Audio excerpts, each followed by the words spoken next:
what happens when the healer becomes the one in need of healing. Today, we are exploring the profound journey of Brooke Forsythe, a dedicated nurse who found herself on both sides of the healthcare system. Welcome to the It's Your Story to Tell podcast. I'm your host, Megan Babcock. I'm sorry I got some laryngitis today, so you're going to have a different Megan's voice for this episode. But I'm very honored to have you here, Brooke. Thank you so much for being willing to join me. Brooke is also an author, and she wrote a memoir called Dispensing Pills, Popping Pills. I'll make sure to link it in the show notes so you can check that out. And that's what we're going to be here to talk about today is Brooke's journey as a nurse and how she ended up on the other side of healthcare as a patient struggling with her own mental health. So thank you for being here and being vulnerable and sharing with our audience today, Brooke. Yeah, Megan, I truly appreciate you having me on here. I'm very grateful for this opportunity. Well, why don't you just take us through kind of your journey, what inspired you to become a nurse, and then lead that into your journey with the mental health system? Yeah, and it's crazy. So I graduated high school in 2001 and I journeyed down to Southern California on a basketball scholarship,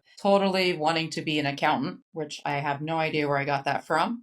And explored California, and coming from Montana, I do live in Billings, Montana currently, and it was definitely very different, a lot more people. And so I unfortunately did not grow as a person in California. So my brother was also at University of Redlands, where he was on a football scholarship, and we both made the journey back to Montana. And when we were in the car together, I never really had any medical experience. I didn't take care of a grandparent or any kind of family with medical history. So I honestly didn't know what the hospital system looked like. And that drive home, I looked at my brother and I asked him, I said, Jared, I just don't know what to do going forward. And I don't know if it was him because he had no idea about the healthcare system either. So me being on a spiritual journey the last 3 years, I'm going to chalk it up as a spiritual being went into his body and said, be a nurse. And I just kind of looked at him and I said, do you know what a nurse does? And then I went to Montana State University, signed up for the nursing program, and started the journey of nursing. And quite the journey it is.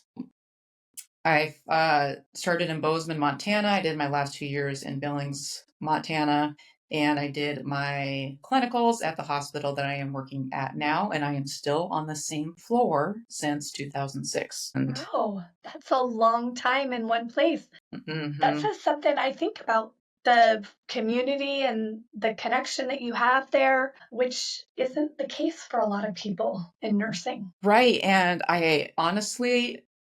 I went to part-time about a year and a half ago just because I was getting fed up with the healthcare system in general. And when we go through this coaching program, I think we all get into that mentality where we're just like, there's so much more than we know so much more about the holistic measures, the spiritual measures, the mindset measures. And so we get frustrated with that system. And because we can't do our true healing since going through the coaching programs.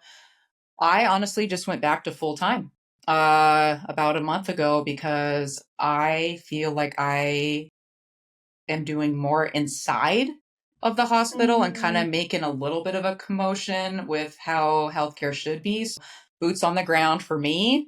And this is how I want to change healthcare. And so I have made quite a few disturbances and really advocate for the nurses that I do work with clients. And then I also advocate for the nurses in the hospital in what good healthcare looks like. So it's amazing. Yeah. So needed because we can't all exit, right? Right. That would leave the system in a very bad place. So kudos to you for going back in with a passion to get involved and advocate for change. And I know that's hard. Yeah. And being at the same hospital system for almost 19 years now, I know I did some administration work for 2 years. I stepped down from that because I just didn't like what they were doing to bedside nurses. And so what I really do is I'm a charge nurse on the medical surgical slash oncology floor, and I really hone in on my new nurses and teach them coaching aspects with their patients, slowing down to speed up, as we learned in the Nurse Coach Collective, and being present with their patients, because we are spiritual beings, and listening to messages and the concerns. And I really like to teach my new nurses a new way of nursing instead of just pill popping, which is what I had a great experience with for myself for quite a while. So yeah, what a perfect transition into telling your story on the side of being the patient. So I wasn't on any prescription pills until my parents got a divorce, when I think it was in 2009, or they separated. And I tell you what, Megan, that blew me away. I grew up in a home, I would say a loving home, but just we didn't talk about mental health or anxiety or depression or what that was. And losing my family unit was very, I'm going to say, catastrophic for me. And I really didn't, I thought I was doing okay until just one day I was dating a guy that just wasn't present with me through this transition of the divorcing of my parents, and things just started spiraling, and I had suicidal thoughts because I couldn't handle my parents not being together, because they were together for 30 years. And my brother was also going through a divorce at the same time. So it was a huge shakeup, because we grew up with the family staying together, and even though we worked through our issues. And so I remember calling my primary physician that day and saying that I had suicidal thoughts. And obviously that is like chest pain, and we get in right away, right? So I went into my primary physician and told her what was going on. And what happens, Megan? Get a prescription. Right? We didn't really talk about the circumstances behind what was going on with me and my life. And so the journey of pills came my way, and started on Effexor. And through my 10 years of being on medications, I've been on and off 18 different medications. And it was quite the journey. And coming on and getting off of those medications was awful. And trying to find the right ones, different people trying to diagnose what I had. I was diagnosed with, depressive disorder, generalized anxiety disorder. Then we went into ADHD, and then bipolar 1. It was very interesting adventure, and all I needed was a person to talk to about what was going on. And my primary care physician finally hooked me up with this counselor, and her name's Key. And I didn't really know what counseling was, because our generation didn't really know, honestly, about mental health. I don't think. Nah, maybe I agree. Yeah, other people did, but not in my house. We didn't talk about those things. We wanted to make everything look pretty. exactly. And that's what, now social media. But going back to the counselor thing, and so I went into my counselor's office, and she was this bright ray of sunshine. She was so positive, and I still to this day give her grief for it, that I didn't know how a person could be so happy. And I didn't trust her, because I was used to live in a negative land, and that's where most people live, right? Is they love the negativity, it attracts, and you have that group of people. And so when you have this little black sheep that comes in with this positive light, you just don't trust it.